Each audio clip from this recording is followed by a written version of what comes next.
At sa hapong ito, ay papakita ko sa inyo ang tinatawag na teleportation. Kunin mo na dun yung ano. Nakikita niyo ba itong bilaon to? At ang kahoy na yan. Yan. Magmasdan niyo mabuti.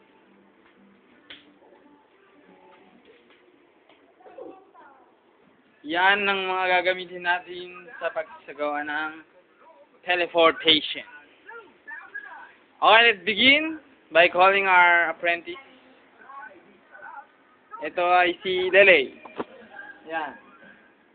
Tcharam! Yan. Siya yan. Siya ang mag-teleport. Atin ang umpisa ng ating teleportation. Okay. Yan ang kahoy at dyan siya papasok. Sisimulan na natin. Yan. Pagmasdan nyo ang dadaanan niya. Yan.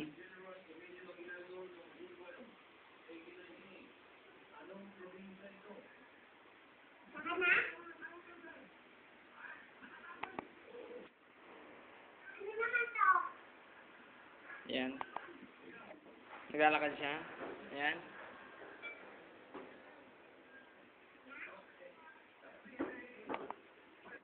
Tcharam! Yan.